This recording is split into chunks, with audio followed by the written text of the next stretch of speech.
What's up, everybody? Welcome back to Kicks and Picks podcast. The full crew back with you for, I believe, the first time here in 2024. Scotty was out there working. He was out on the beach. Coach Steve and I were holding it down, but we are very happy to have him back because it is the official victory lap for Scotty and I this week. We have been calling this for 3 years. Scotty, to his credit, had the timeline laid out perfectly. Jose Mourinho fired from Roma. Coach Steve probably already did an emergency podcast for Chiesa di Totti, but we are going to have him repeat his thoughts here today. And let's just get right into it, Coach. Immediate thoughts here on this firing. Little surprised by the timing, because just a week ago there was talk of renewals and Mourinho wanting to stay. I do think losing the Derby in the Copa, losing to Saudi yet again, and then losing to Milan in the way they did this weekend might have been the nail in the coffin. Interesting timing, though, because they did have a 3-match streak coming up against teams that are in, I think, 17th, 18th, and 20th place, not in that order, but in those 3 matches, that's who they're playing. They're playing Hellas, Salernitana, and who's the team that's down there? Empoli or somebody like that. So they're playing like those kind of teams back to back to back. Might have been a get-right spot for Roma, especially considering they're only 5 points off Champions League, which makes this interesting. But I think at the same time, it's the perfect time to bring in a new manager, literally a new manager in this case, in Daniele De Rossi, club legend, who can maybe find his feet in an easier stretch of matches. They also have a friendly against the Saudi Arabian side next week. I'd imagine as part of their like sponsorship deal they have. So I don't like the travel part of it for players who are injured and tired, but could give him a good opportunity to tinker a bit and try some different things in a non-competitive, kind of setting. It's a mixed bag for Mourinho when you look at it from a Roma perspective. I'm sure you'd be curious to see my thoughts on him. I wasn't sold on him coming back again next season, but I also wasn't like we need to fire him immediately because it was only a 5-point gap and the schedule does ease up. I mean, Roma just went through a stretch where they played of the top 8 sides in the league. They played 6 of them, I think, 5 or 6, and I think they had 2 draws, a loss, or rather 3 losses and a win, something like that, something to that effect. And that's really was the biggest issue in Mourinho's tenure, was not winning enough big matches, quote unquote, against bigger sides. There were some positives. Obviously, a European trophy the first year. Probably should have been a European trophy last year, if not for egregious refereeing in the final. Anthony Taylor was abysmal, and Mourinho, I think, was right to criticize him after that match. Scott's laughing, but I mean, Anthony Taylor is always abysmal. Always abysmal, right? That's all that he knows. Is just if that penalty kick is called, we're talking about Roma in the Champions League this year as European, Europa League champions. Changes the spending of the team. Maybe they build a better roster. Who knows how it changes things? Not going to play that what if game because you could do that all day long in a lot of different scenarios. But in terms of Europe, the work in Europe was really good, and I mean that's what Mourinho's known for, right? He's won how many Champions League with other clubs, and now he's got a Conference League and almost another Europa League after he won one at United. The stadium was always sold out, and I have to say, for someone who kind of has a little bit of a reputation, I think at this point in his career as being a little bit of a mercenary because he's bounced around a little bit later on in his career. Now he always defended the club. Seemed like he really had a passion for Roma, so I'll give him that for sure. I think without him, Dybala doesn't come. I don't think Lukaku comes. I don't think Ndika comes on a free. So there definitely were positives, but sometimes the negatives started to, I think, wear on the ownership. I think maybe the biggest negative, even more than their table position right now, because yes, they are 8th or 9th, whatever it is at this point, but like I said, a 5-point gap is not a lot. It's, I think, the antics started to get hold on the Freakins, who are like a quiet reserved ownership group, right?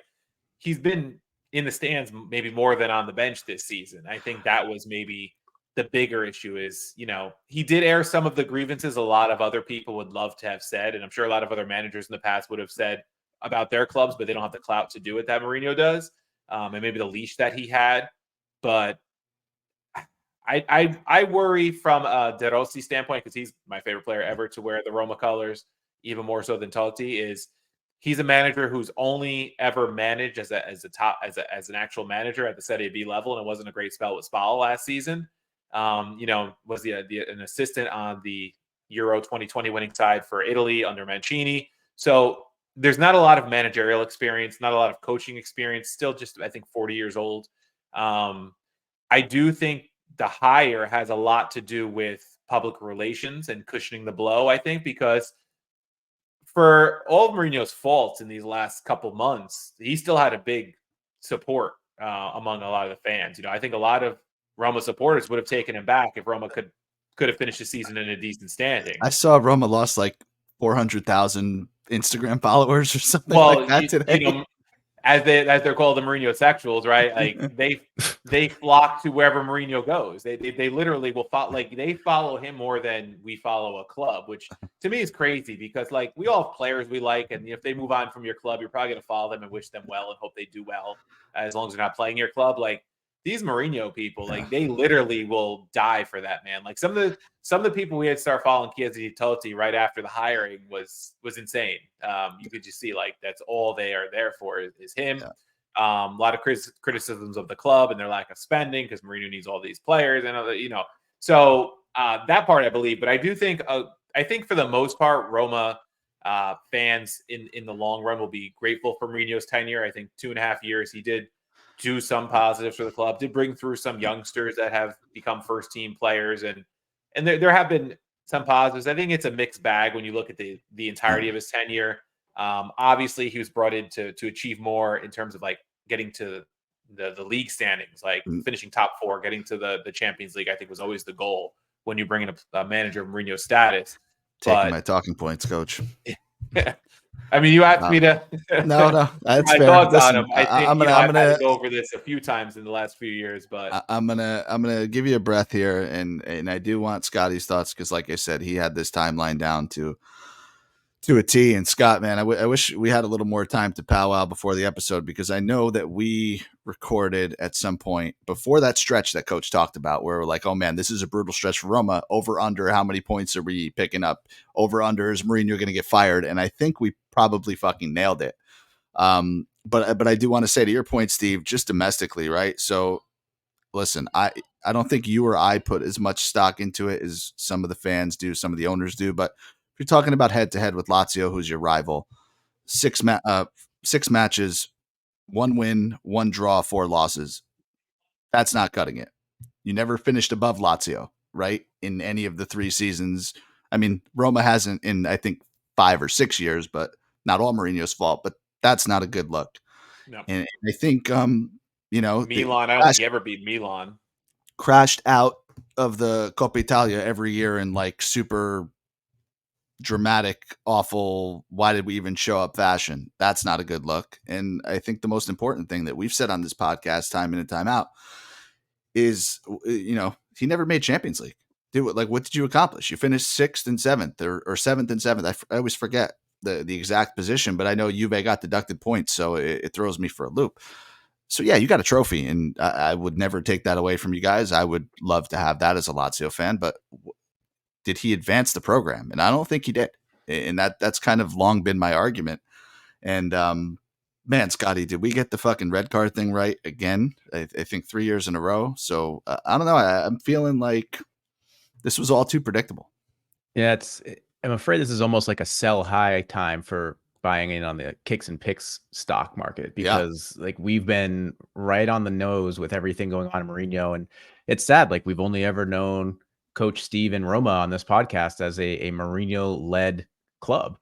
And I feel like we're going to kind of lose some of our topics and our fodder in that sense. But yeah, I mean, before we pat ourselves too hard on the back, like it's not hard to predict these timelines with Mourinho because he does it at every single club. Like it's remarkable. If you go back 20 years, 3 years at Porto, followed by 3 years at Chelsea, 3 years at Inter Milan, 3.5 years at Real Madrid, then 3 years again back at Chelsea, 3 years at United, 3 years at Tottenham, and now 3 seasons or so at Roma. Like it just is his calling card. And it's the same thing. Like he goes in and if you have a good structure set up, he can, get a lot of juice from the stone, so to speak. Like he can come in and maximize the returns from what you have. But he's not really going to leave you with a lot. And when he leaves, a lot of times, I know, Coach, you mentioned he's brought in some of the youth players. I think that's a little atypical because a lot of times he brings in those old veteran guys, which he still did at Roma.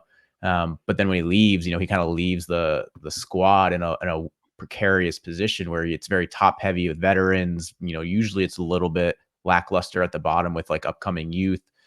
I think United came in and I think they tried to replace him with Van Gaal. I'm trying to remember what the whole timeline was, but Van Gaal kind of came in and I know tried to restructure United's youth ranks pretty quickly. So I'll be curious to see where Roma goes. I mean, we talk about a lot of times when not just Roma, but any club who has a manager on the hot seat, we always say like, yeah, you can fire him, but like, who are you replacing with? And I know that Roma have an interim manager for now, but like what's the direction? What's the long-term goal here? Like, is there, probably not going to get a name bigger than Mourinho. Not that Mourinho was at the top of his game when he came to Roma, but as far as getting a manager that's going to attract players to Roma, Roma don't have the biggest checkbook, so they're going to be up against it in that regards at the very least. But also has like a vision, because I think more than anything, that's really what a club like Roma needs. I think that different leagues, but I think there are some similarities with like how Liverpool and Roma try to operate, where like you need to have a long-term vision. And that's why Klopp has worked so well with Liverpool.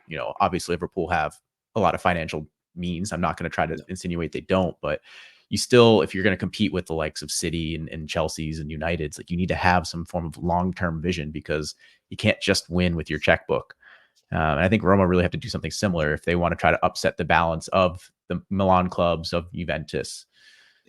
And that's a super interesting point you brought up, Scott, that I don't think anybody talks about enough. Like you said, 9 years for Klopp now, or did I imagine you saying that? It is 9 years now. Like, yep. There's not a team on the planet that's doing that. Chelsea's not doing that. United's not doing that. I mean, City is now because they have arguably the best coach in the world, but they have unlimited resources. Real Madrid is doing it. No other team on the planet, maybe outside of those three, is able to say that.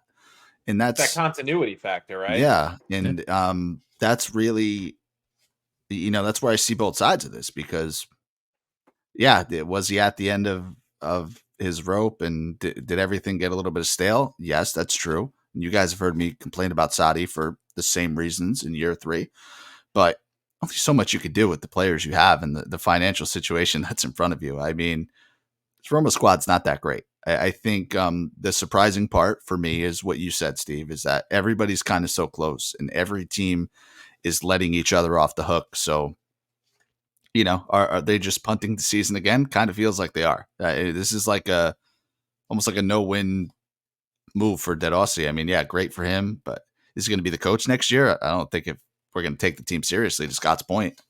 I think the whole thing with him too is like he's so attached to the club, very similar to what Ranieri did the last time he was at Roma, right? Like he's a soldier of the club, right? He'll come in and do whatever the club asks for him. Sure. Is it going to be good for him in the long-term future? I don't know. I mean, best case scenario, he has like new ideas, new tactics. Like from what I understand, he's still looking to play the back three. That's what he did at Spal in all his matches, but like to attack more through the middle, which I think suits Roma better than what we've seen from the wings because I mean, I don't know how many Roma matches you guys have watched, but anytime they play those balls out wide, the attack dies because none of their wing backs can whip in a decent cross to Lukaku. So maybe if they play more through the middle and, Pellegrini and Dybala are linking up with him in a 3-4-2-1, like the rumored formation is saying for, the upcoming matches, maybe you can create a little more offense because Roma's defense wasn't that bad under Mourinho this season, right? They're right around the teams that are around them in the table. It's just that their goal scoring numbers are very inflated by that 7-goal, touchdown they put onto Empoli early in the season. So it kind of makes them look like they're scoring a lot better rate than clubs like Lazio and those clubs. And they're really not doing it in many of the matches that they need to. So I'm hoping that maybe he freshens up the attacking ideas a little bit. I think maybe he'll breathe a little life into the side because he is so passionate about the club. Like, he's a guy who lives and dies for Roma. And he's always been like that for Italy too. That's just his personality. So I think many of the players that are there already, like the Gianluca Mancini's of the world, will jive with that, just the way he jived with Mourinho, because Mancini's a warrior type player like that. I hope it will enliven Pellegrini a bit because he was the one who took the captain's armband from De Rossi because he needs a jolt, right? There's a lot of players who need a jolt. And you're right, the Roma roster isn't that good. And when Chris Smalling went down and has been down for so long, he was, arguably one of the top 3 center backs in Italy, probably for the last 4 or 5 seasons. Like, he was playing really well under Mourinho, and even prior to Mourinho coming. Like, that was like a low risk move when Roma made it, low cost, low risk. And it turned into a masterclass for about 5 seasons for them, until now he's got this nagging injury that he can't overcome. And then he started taking shtick from Mourinho in the pressers, because he would compliment Mancini playing through injury the past month, and say how other players don't have the same pain tolerance as Mancini does. And for all the shit Mourinho gets, dude, like I kind of agree with that. Yeah, no, like, a lot of what he says isn't that outlandish, right? It's just sometimes it gets a little tiresome, the complaining about the referees and stuff, but a lot of it is valid, and that's why I don't fault him for a lot of the complaints he had. Can we get a red card number on him? I just want to know if we went over in half the season, or can we prorate it? I'd love to know where he's at with Reds. But Steve, I'm sorry, I'm going to cut you off. Just as a thought, like, the one thing I think there are a couple things that Aussie has in his favor is what you said, right? His connection to the club. I think he's going to come in and command respect. He's also maybe played in with the a lot of these guys too, right, and same of the way that Mourinho does. I think if you look at the roster, and I just pulled it up, and I'm going to call out a couple people. I mean, there's players that are playing to prove something, right? Up and down this roster. There's players who are playing for their next job, potentially, right? You're talking about this kid Holson, right? He wants to prove that he can play, right? He's 18 years old, wants to prove that he could start, right? Smalling, I don't know his contract situation. I know he's hurt. If he is to come back, he's probably playing for another contract. Pellegrini is playing to show that he can start, right? And that he still has it, or whatever. Belotti is playing for his next contract. Llorente is probably playing to not go back to the championship in England. Paredes always playing for his next contract. Dybala is playing for his next contract. So it's like Lukaku is playing for his next contract or his next team. Whether these guys want to stay with Roma or not, irrelevant. But these are players that have something to play for. He's out of contract at the end of the season, right? So it's an interesting roster, man. It's definitely all over the place. But I mean, to tell me that with this wake up call, with everything that's in front of these guys, the fact that they're, not in a cup anymore, I think maybe winning the Europa League wherever they are right now, that's probably gone out the window. I think with the form they're in and with Mourinho out, but to tell me they can't make a push for fourth, they're at least as good as Napoli. They're at least as good as Fiorentina. They're at least, they're in the conversation just with how bad those teams have been. Health, obviously, with Dybala, especially number one, right? And you got to get through this stretch now without Ndika, because if Smalling's not going to be available, you're playing with an 18-year-old Huijsen as probably the third center back, with Llorente and Mancini, who's been hobbled and playing his ass off through those injuries. You haven't even noticed it on the pitch that he's injured, but clearly he's playing through pain, because Mourinho's mentioned it quite a few times. They're going to have to hold up in the back, right?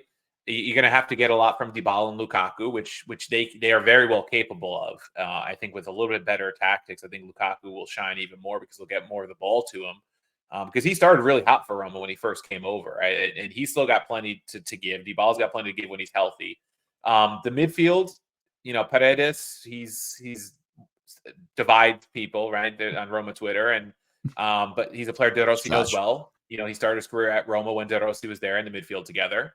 Cristante is a guy that De Rossi complimented when he was there, so he's not going anywhere. And I think Eduardo Bove might be the one to take the next jump, because he is like a younger version of De Rossi. He has shades of that young De Rossi, and I think De Rossi's going to love him. I think he's going to be a regular starter. He could be the guy that takes the next leap, and maybe he becomes the next vice captain. Like, apparently his ambitions are to be the captain after Pellegrini. So I think there's enough players there with the ambitions that Roma can definitely challenge some of these other clubs. It's just they have to stay healthy.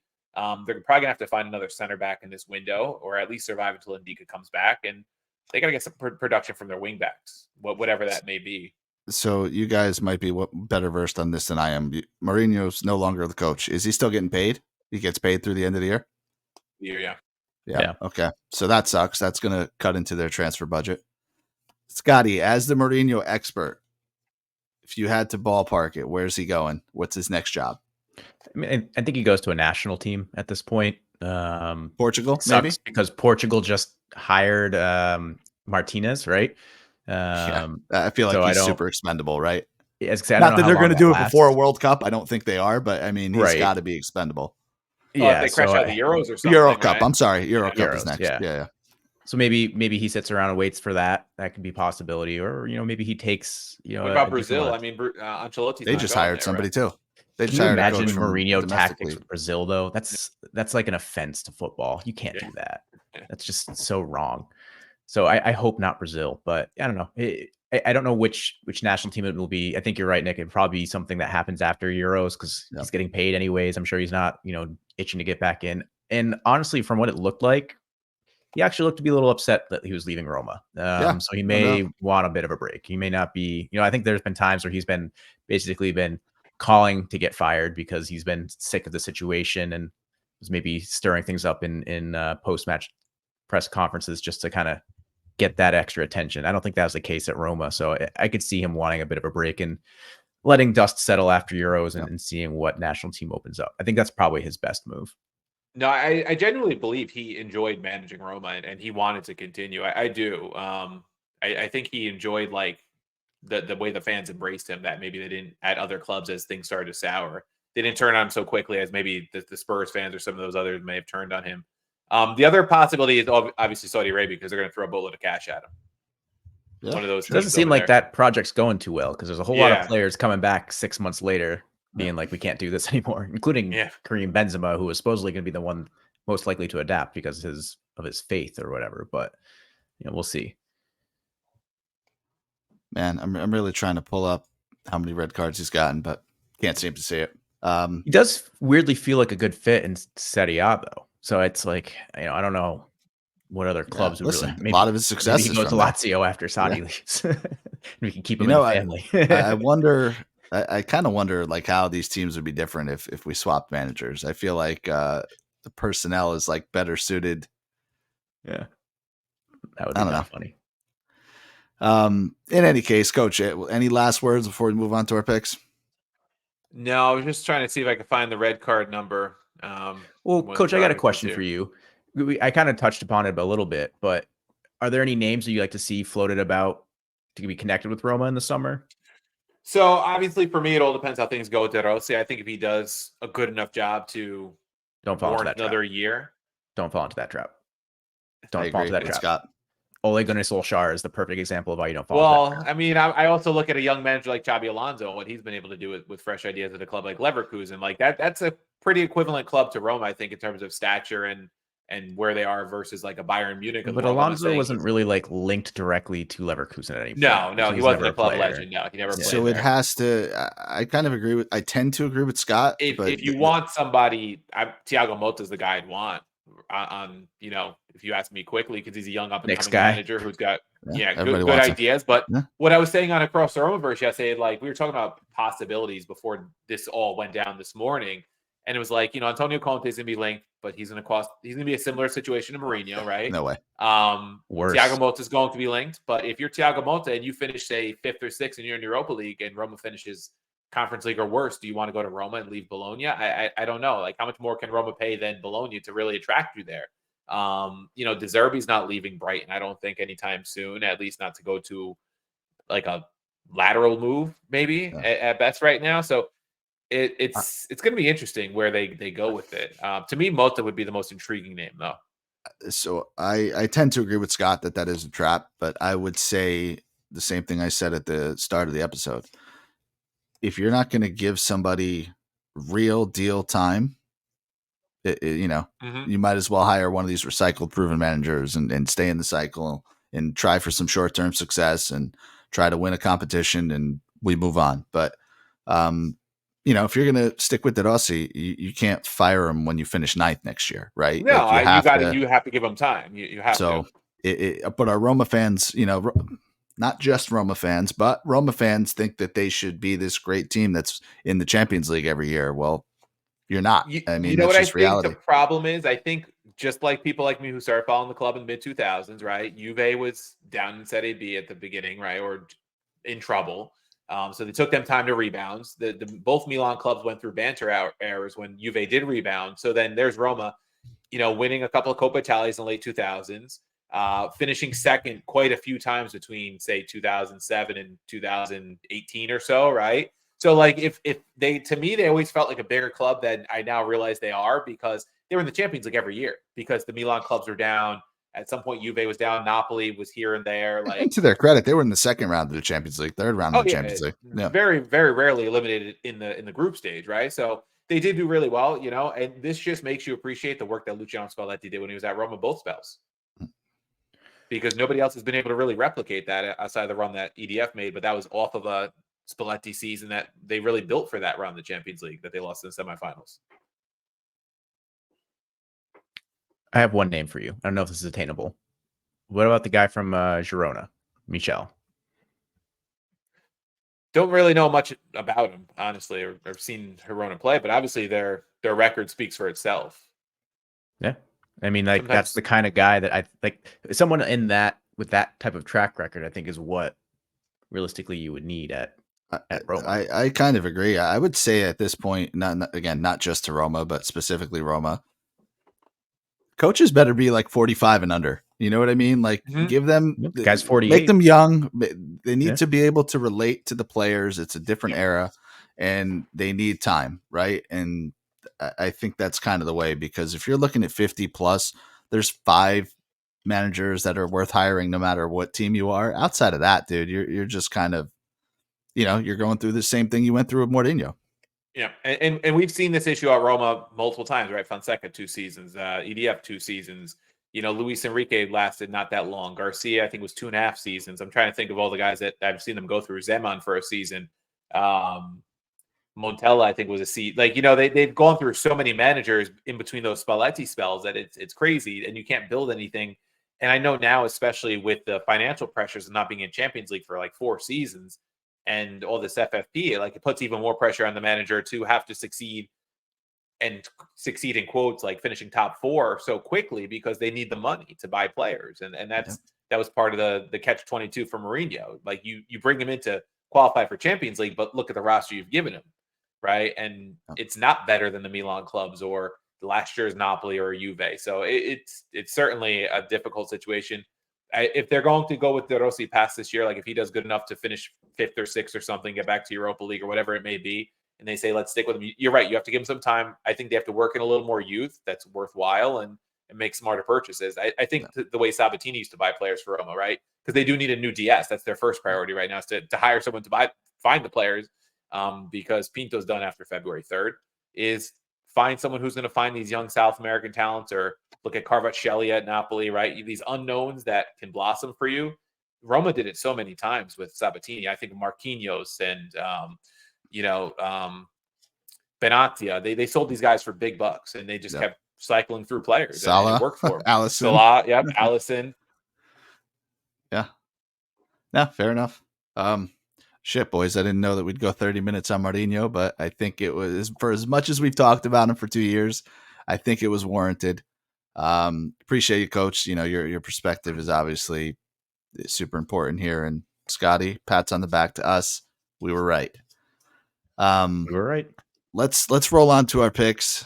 3-3 last week. We had 9 in. Scotty, I'll leave it up to you if you want to. I don't know if you recycled it or not. Yeah, I recycled it. Okay, perfect.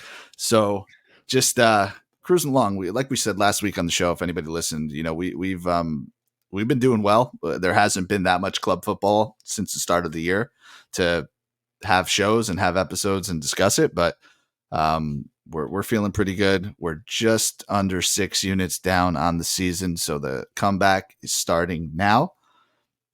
Scotty, I'll let you kick it off with your first one. Yeah, I mean, I guess the good news is I haven't lost a pick in 2024. Boom. So call it a silver lining. But yeah, I'll recycle one pick. Yeah, I submitted 3 picks last week. Nick was right, actually. Oddly enough, I was sitting on a swim up pool bar with my phone trying to look at odds, and I saw a Saturday 7:30 a.m. game with Arsenal, and I thought it was this Saturday. So I will recycle that pick to remind those who may not have listened last week without me on the pod. Arsenal money line and over 1.5 at Fulham. If you parlay those together, it's -120. I know that Arsenal are having a little bit of a tumultuous moment in their season right now, so I understand maybe some hesitation, but Fulham has kind of cooled off a bit too. So they had a pretty hot streak to start December. I think they scored 16 times in 4 matches, but after that, during the holiday period, they lost 3 straight matches to Newcastle, Bournemouth, Burnley. They just lost the opening leg in the semifinals of the Carabao Cup to Liverpool after having a 1-goal lead. So they're not doing too great. And I think they just lost to Chelsea not too long ago too, if I'm remembering correctly. I think So it was Chelsea, yeah. they're struggling. So I took them. Oh, sorry, I'm reading off the wrong sheet. Hold on, it's Arsenal money line and under 3.5. They're not at Fulham today this week. I screwed you up. Palace. Yeah. No. Palace. Yeah. Sorry. Arsenal money line and under 3.5 at Palace. I was gonna say like I that felt pretty odd. Arsenal money line under 3.5 at Crystal Palace. Arsenal, yes, still having tumultuous time. Crystal Palace, they've been kind of an up and down team, more defensive known, which is why I like the under 3.5. But I think this is like a must-win game for Arsenal. Really, like if they lose against Crystal Palace this week, it not only do they probably fall out of the top 4 with Spurs potentially replacing them, it really puts up a lot of questions about Arteta. And, with that fan base, you don't really want to get things going downhill. So I think it's a must-win game. I like the under because Arsenal have been struggling to score from their forward line pretty much last 2 months, I'd say. And yeah, like I said, Palace has been known for their defense when they do see success. So I don't see this being a high scoring affair, but I could see Arsenal winning this 2-0, 2-1 maybe. All right. So since we just talked all about it, I'm going to go straight to what I had down as my last pick. It is Roma and over 1.5 parlayed against Hellas. -115. New manager bounce at home against the relegation side. I expect a weight to be lifted off some of these players and Roma to take care of business at the Olympico against Hellas. I really think Roma would have bounced back in this match to begin with because it's just kind of, I think in some ways a weight lifted off their shoulders after the run they've had to go through. But now I think with De Rossi in charge, I think there's going to be a little bounce. Reports are that Dybala is aiming to be back for this one as well. I think they get 2. Get revenge for losing to Hellas early in the season on the road. And I agree. I mean, taking Roma out of the equation, Hellas team of the pod for fading, right? They went on a nice little run for like 3 games this year, but I think they've basically just decided they're selling all their players, right? I saw like 2 or 3 guys already on their way out. The forwards going to Napoli. Seems to me like they're punting the season. So I mean, always good to fade Hellas. All right, I got to take the soon-to-be league leaders, and that is Juve, money line, -140 at Lecce. Played today, scored 3 goals, absolutely dominated Sassuolo. And listen, they're the team of the pod. They're scoring left and right. Vlahovic is back to scoring. And that your best friend Vlahovic, Mr. Overrated? I listen, two goals today against Sassuolo where I don't know if you saw them or not, but the goalkeeper might as well not have been wearing gloves or might have had cement in his shoes. But he played hard. Listen, they need him. He needs to live up to his contract. I'm not a fan, but he had a good game today. He's been on a decent run. He has played, if my memory serves me correctly, Salernitana twice, Frosinone twice, Roma, Sassuolo, so not the greatest opponents. I don't know how many goals he has in that span, but fact is that Juve is dominating these teams, and that's what we need them to do again. I think Lecce is turning back into Lecce. The one thing I will caution, even since we started recording, this line is all over the place. This is Tuesday night. If you're listening to this, it's either Wednesday, Thursday, or Friday. Might be unplayable. I've seen it everywhere from -135 to -155, so definitely shop around. If you get it in the -140 range, I think it's playable. If not, maybe you wait and take it live and hope that Juve don't score in the first 10 minutes like they have been doing. It's unfortunate that Retegui doesn't get to play the same teams as Vlahovic. No, he does. He does. He's not as good. What do you want me to say? Okay, I'm just glad that we're on the same page finally. I don't think it's debatable. I just think Vlahovic is not living up to his contract. That's my big point of difference. No, I'm just pointing out interesting things you've said. You said a lot of interesting things today, Nick. Kudos to you. That's what I do. Because I think you're so interesting, Nick, I know we have a pick that is similar. So I'll tee you it up. I'm taking AC Milan money line -120 at Udinese. I have a new rule. And that rule is going to be I'm always going to take the team that slays Mourinho in their following match. So Milan gets that this time. At first glance, the line seems a little too good to be true. Udinese not exactly, the strongest of sides, but I then remember that Udinese are king of the draws. They've got 12 draws in their 20 matches so far this season. So that is really what we're battling here. I think Milan have enough to get through. I think if they can score, it was 3 against Roma, coach, something like that. Yeah, I think they should be able to do the similar against Udinese, and that would be well enough for a win. So I'll take the money line. I'll take the risk -120 at Udinese. Yeah, let me jump you, coach, for my pick, ahead. because I also have a pick in this game, and that is along the same lines as Scotty. It's Milan team total over 1.5. It is at the same -120. And I agree with everything he said. Milan have been a fucking over wagon. Scotty will call them Chances FC. Chances FC. We did talk about this last week, but they have hit the over in 9 out of 10 games. There's been both teams to score. Similar situation. But the key here is they will want revenge against Udinese, because Udinese's first win, their one of 2 wins this year, came against Milan. And I believe that was a 1-0 game. So we will ride this wave with Scotty. They are netting 2 goals. There is no doubt about it. Both of these picks, parlay them together if you get a great number, but over 1.5 at -120. Sounds like they're due. I mean, they're not, because they've been scoring like 3 a game. Well, I'm just saying they're due against Udinese. They didn't score a goal against Udinese. Big time. Those goals are coming. Big time coming. All right, I'm going with Scotty's boys Liverpool in my second lock of the week. Liverpool money line at Bournemouth -140. This is right around my cutoff line is about the 140 number. So the league leaders are winners of 4 straight and unbeaten in 7. Bournemouth has been better of late, but I'm not passing up this number on the league leaders. There's no way you could pass up anything that's playable when you have a club like Liverpool playing a team like Bournemouth. I'm taking them at -140. No Mohamed Salah, though. Risky. Gotta do it. I just hate that we're now relying on Liverpool to get us locks, because that never ends well for me. All right. Liverpool Third and Roma final this week, for what it's worth. Love it. Third lock of the week for me, third and final. I'm taking Sheffield United versus West Ham. Both teams to score. It's -135. So West Ham's defense has actually been pretty good lately. I'll say me. I used to make fun of West Ham a lot in the season because their defense just made the decision most games to not actually try to prevent goals. It was a very weird strategy. They just had no attempts to stop the ball. They would just let passes. Wasn't there both teams to score in like 17 straight games or something like that? Or yes. Like 50, yes. 17, they conceded a goal in every match for the first 16 matches, Yep. I believe, in the Premier League. It was an unbelievable statistic. But they have kind of turned it around. I think they've got 4 clean sheets in their last 4 Premier League matches. So a little bit of a hot streak there.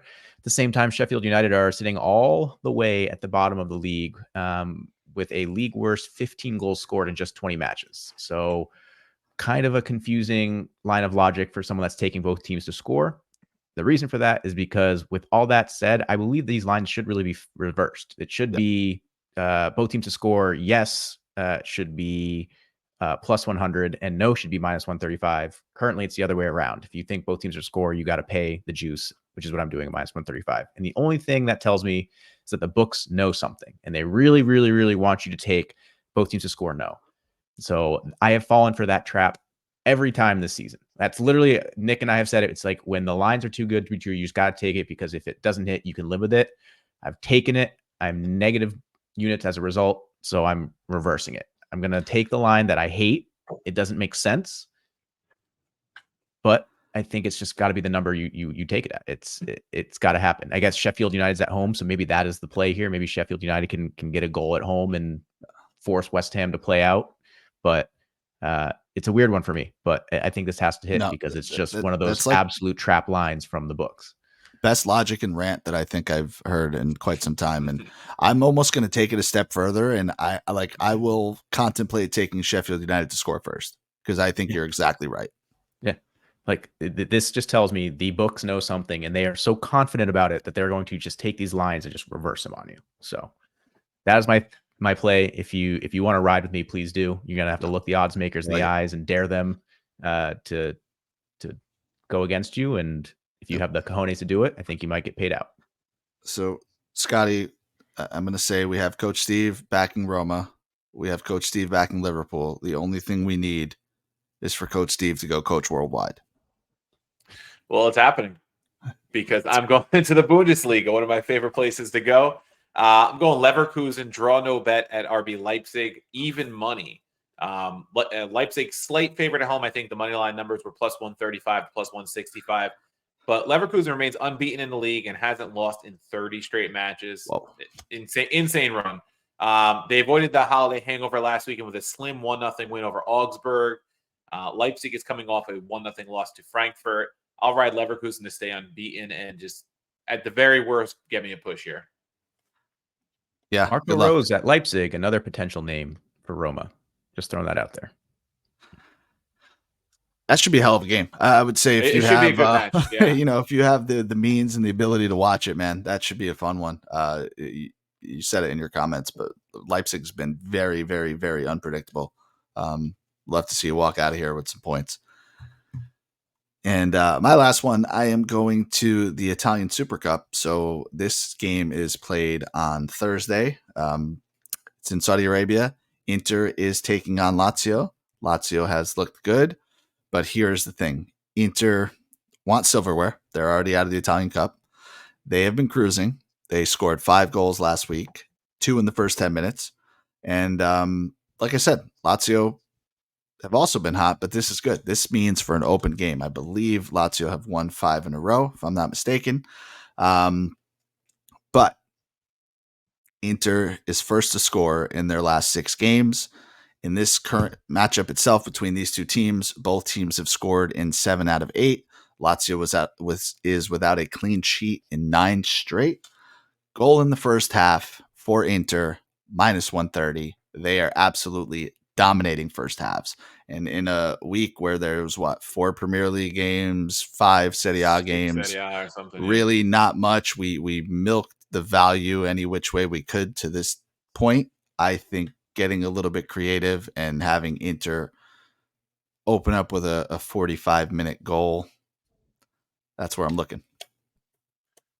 All right, that brings us to the pod lock, and we are going back to the Bundesliga. It is Stuttgart money line at Bochum, minus 115. Stuttgart's third in the table, but with Leipzig and Dortmund nipping at their heels, they'll need a win at Bochum. After winning the reverse fixture 5-0 early in the season, we like Stuttgart to get it done. Probably not by that number, but we do think they get it done, and minus 115 is a great number on them against a team that is just above the relegation zone. 1-0 pays out just the same, so yeah, I got no problem if they want to roll that too. Hell yeah. So, guys, thank you so much for listening. Let us know what you guys think of this Mourinho firing. If you agree with us, if you have some other takes, who you think might be next. Certainly let us know what plays you are riding with, or if you have some of your own. Appreciate all of the interaction. Find us on your favorite podcast. Find us on YouTube. Find us at happyhoursports.net. Find us on Patreon. Appreciate you all. Let's get a winning week and get back into plus units. Glad for the squad to be back, and we will catch you guys next week.